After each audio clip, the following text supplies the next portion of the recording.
All right, let's dive into this world of mergers and acquisitions. We're going to go deep today. You've shared some academic papers, especially like selections from this uh, International Review of Industrial and Organizational Psychology, Volume 20.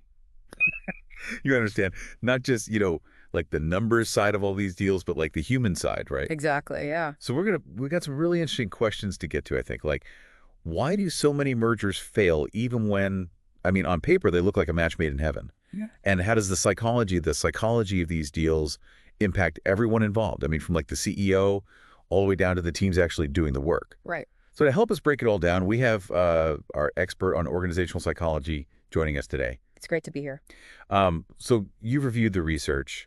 What's the big takeaway? What are most people just like missing when it comes to M&A? Well, the research highlights a pretty startling fact, actually.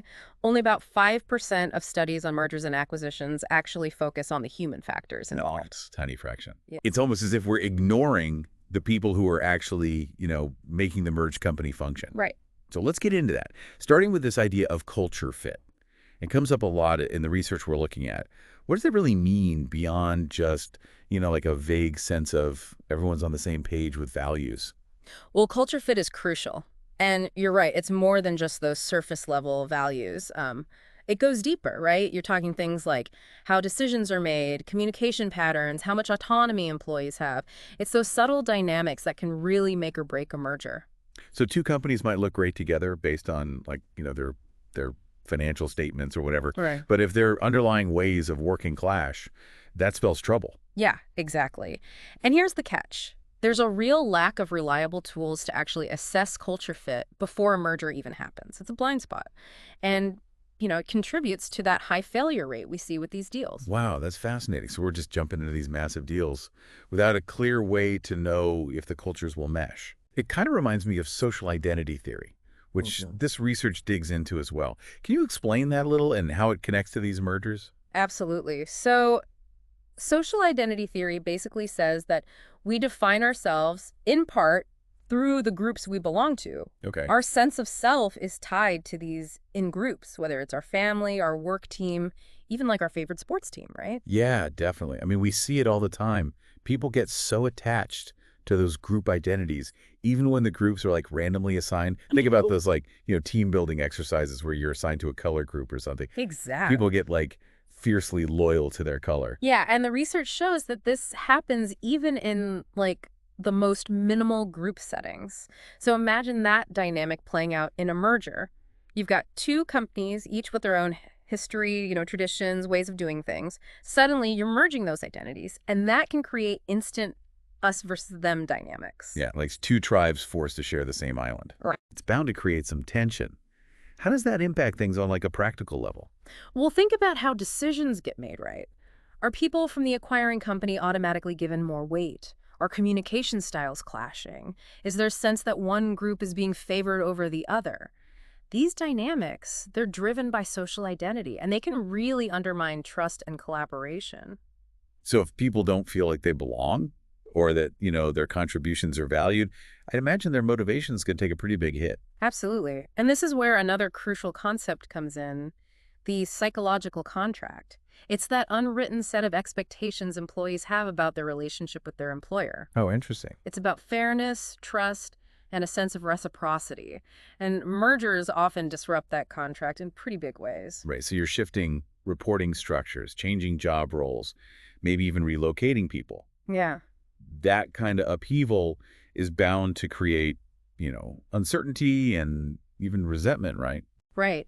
And that resentment can lead to a drop in motivation, decreased productivity, and even a higher turnover rate.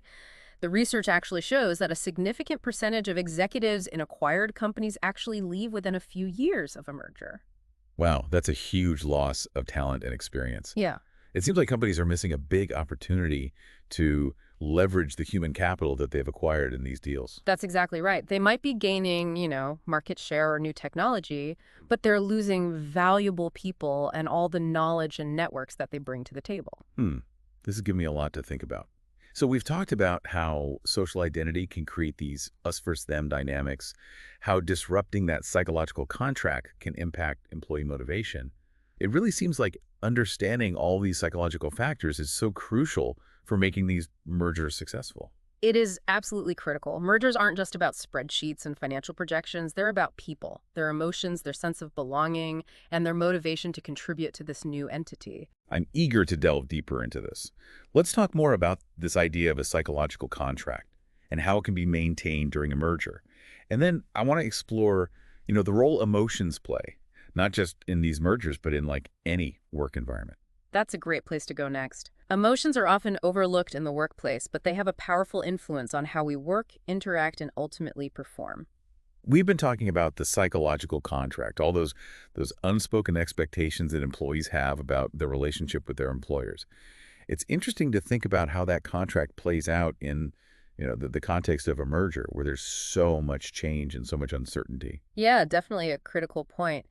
One aspect of that psychological contract is this sense of stability and predictability that people kind of expect in their jobs. And mergers often throw that out the window, Right. leading to, feelings of insecurity and anxiety. Yeah, and when people are feeling insecure or anxious, I imagine that affects how they show up at work. Yeah. Even something as simple as asking for help can become a lot harder. That's a great point. The research shows that our emotions play a huge role in how we ask for help. And it's particularly relevant in these merger situations where, those us versus them dynamics that we talked about can make people hesitant to reach out across group lines. So if you're feeling, unsure about your place in the newly merged company, or you perceive someone as belonging to the out group, you might be less likely to ask them for help, even if you really need it. Exactly. You might worry about appearing incompetent or like you don't belong. And that can hinder collaboration and knowledge sharing, which are so essential for, a successful merger integration. It's fascinating to think about how these, really subtle emotional dynamics can have such a big impact on the overall success of a merger. It really underscores the importance of addressing the human side of these deals. Absolutely. And that brings us to a fascinating area of research, the neuroscience of emotions. Understanding how emotions are processed in the brain can give us really valuable insights into why we behave the way we do at work. Oh, clear. I'm all ears. What can you tell us about, like, the brain's role in emotions? Well, there are a few key brain structures involved in processing emotions. One is the amygdala, which acts like an alarm system. It's responsible for quickly detecting threats and triggering those, fight or flight responses. Oh, okay. So if I encounter like a dangerous situation, my amygdala kicks in and tells me to either run away or fight. Exactly. But here's the interesting part. The amygdala doesn't just respond to like physical threats. It also reacts to social and psychological threats like, feeling excluded, criticized, or like your job is in jeopardy. So in a merge situation where there's so much uncertainty, so much change happening, I'd imagine people's amygdalas might be, firing off more often, leading to more stress and anxiety. That's right. And when our amygdala is activated, it can actually hijack our rational thinking, making it harder to make sound decisions and collaborate effectively. Oh, wow. So it's like our emotional brain takes over and our rational brain goes offline. Exactly. What other brain regions are involved in emotions? Another important one is the hippocampus, which plays a key role in forming memories. It's particularly involved in attaching emotional significance to memories. So if you have a particularly stressful, or embarrassing experience at work, the hippocampus helps ensure that you remember that experience vividly, including all the associated emotions. Which, on the one hand, is helpful for learning from our mistakes. Right. But on the other hand, it can also mean that we dwell on those negative experiences Well, and we allow them to affect our confidence and our future performance. that's a great point. It highlights the importance of developing, healthy coping mechanisms for dealing with those stressful experiences and challenging those negative thoughts. Right. And then there's the prefrontal cortex, Mm. which is involved in, higher level thinking, planning, impulse control. So the CEO of the brain, right? Exactly. The prefrontal cortex is constantly working to regulate our emotions and keep our impulses in check, helping us make rational decisions even when we're feeling, stressed or overwhelmed. Right. But I imagine that's not always an easy task, especially in like a really high pressure work environment or during like a turbulent merger. You're right. The prefrontal cortex can get overloaded, especially when we're dealing with, chronic stress or intense emotions. And when that happens, our emotional responses are more likely to take over, leading to those impulsive behaviors and poor decision making. So it seems like understanding how all these different brain regions interact is is really essential for managing our emotions effectively at work. It's not just about willpower or trying to suppress our feelings. It's about recognizing the biological processes at play and developing strategies to work with them. I completely agree. And one of the most interesting things about emotions is that they're not just personal experiences, they're also contagious. Oh, that's right.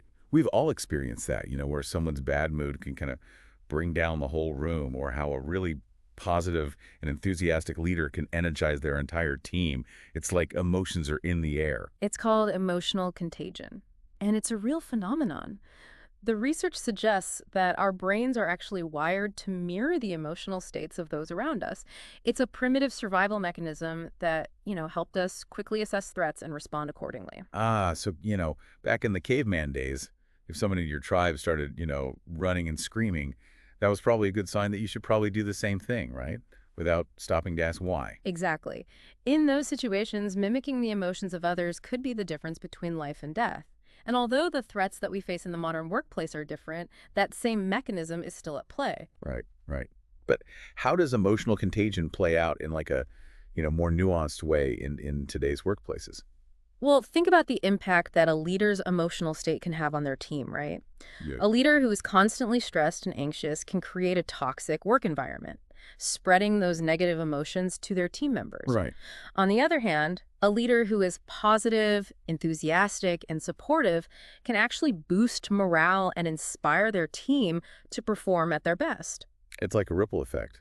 One person's emotions can create like a chain reaction that impacts the entire team or even the whole organization. Absolutely. And that's why it's so crucial for leaders to be mindful of their own emotional state and its impact on others, right? Right. They have a responsibility to cultivate positive emotions and create a work environment where people feel safe, supported, and valued. That makes me think about, the importance of creating a culture of psychological safety Mhm. where people feel comfortable expressing, their emotions without fear of judgment or reprisal. That's a key factor in creating a healthy and productive work environment. When people feel safe to be themselves and express their emotions authentically, it fosters trust, it encourages collaboration, and it allows for more open and honest communication. And that's especially important during a merger where, there's already so much uncertainty and change happening. Absolutely. Creating that sense of psychological safety can help people navigate those challenges of a merger with more resilience and a greater sense of belonging. So listener, think about the emotional tone of your own workplace. Do people feel comfortable, you know, expressing their true feelings? Is there a sense of trust and respect? These are important questions to consider, because that emotional atmosphere can really have a huge impact on your well-being and your ability to thrive. And remember, you also have the power to influence the emotional climate of your workplace, right? Yeah. Small acts of kindness, compassion, and positivity can create a ripple effect, shifting the emotional tone in a more positive direction. I love that. We've explored the neuroscience behind emotions and how they can be contagious.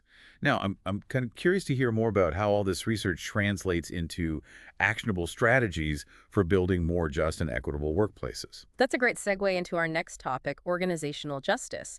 It's about how employees perceive fairness in the workplace, and it plays a huge role in their motivation, engagement, and overall well-being. So we've covered a lot of ground in this deep dive. From the surprising lack of focus on the human side of these, mergers and acquisitions to the neuroscience of emotions. It's fascinating stuff. But now I really want to dig into this idea of organizational justice. It feels, I don't know, crucial, but it can also seem a bit abstract. It is a fundamental concept, but you're right, it can be tricky to kind of wrap your head around. At its core, organizational justice is about how fair employees perceive the organization to be. Right.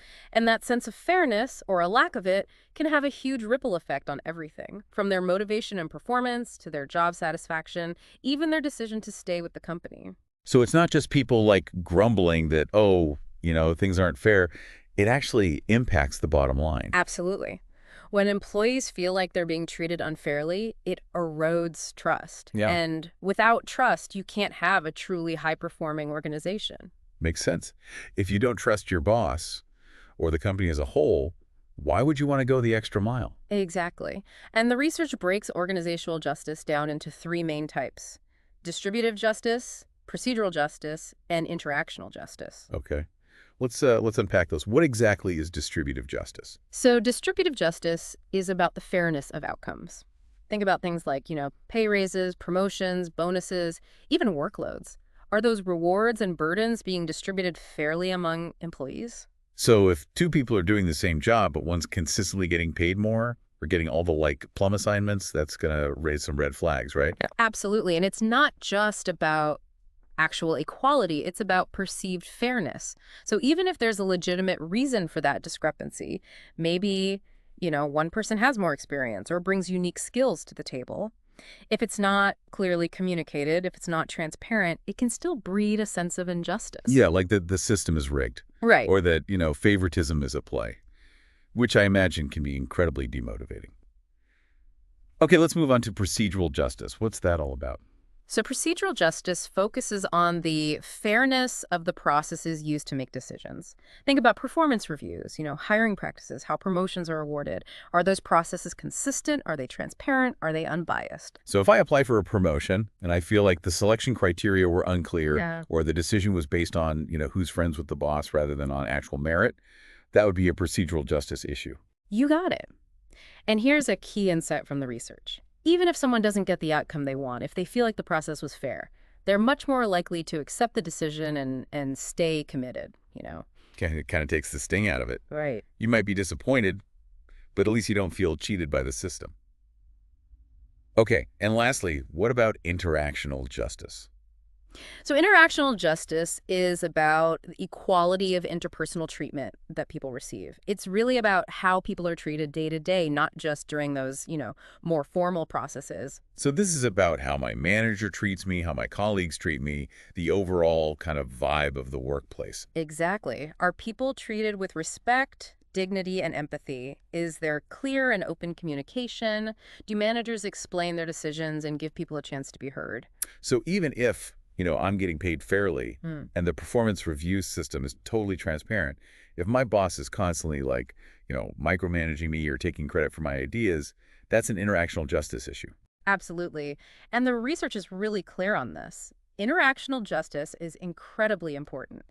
Even seemingly small acts of disrespect or unfair treatment can have a huge impact on morale, motivation, and commitment. Yeah, it can make people feel like, afraid to speak up or to take risks. Absolutely. It makes me think about all those companies that boast about having like a family culture, but then treat their employees like, well, the black sheep of the family. That's a great point. The rhetoric has to match the reality. It really does. So listener, take a moment to kind of reflect on your own workplace. How does your organization stack up on these three types of justice? Are there any areas where things could be improved? And remember, organizational justice is everyone's responsibility. It's not just up to HR or senior leadership. Each of us can contribute to creating a more fair and equitable environment. I love that perspective. It's a call to action for all of us. So we've explored the psychology of mergers, the power of social identity, the impact of emotions at work. We even delved into the brain science behind it all. But as we wrap up this deep dive, I think the big question is, what now? What can we actually do with all this knowledge? That's the key, right? Knowledge is only powerful if we actually use it. This research gives us a framework for understanding the human side of these mergers and acquisitions, and really work in general. Yeah. But it's up to each of us to find ways to apply these insights in our own, contexts. So if I'm involved in a merger, whether I'm, leading the charge or part of a team being integrated, what are some key takeaways I should keep in mind? Remember that culture fit goes deeper than just shared values. Hmm. Look for those subtle differences in, how decisions are made, how people communicate, how much autonomy they're used to having. Don't just assume things will naturally fall into place. And beyond mergers, in any workplace, what can we do to create that sense of justice and belonging we've been talking about? Be mindful of your own emotional state and how it impacts others. Foster psychological safety so people feel comfortable speaking up. And pay attention to all three types of justice: distributive, procedural, and interactional. Even small changes in how you treat people can make a big difference. It's a good reminder that we all have a role to play in building a better, more human-centered workplace. And that's what makes this work so fascinating and so important. We're not just talking about these, abstract concepts. We're talking about creating environments where people can actually thrive. That's what it's all about. Well, thank you for joining us on this deep dive. We hope you've gained some valuable insights that you can take back to your own work and life. Remember, knowledge is power, but action is where the real magic happens. Until next time, keep learning, keep exploring, and keep diving deep.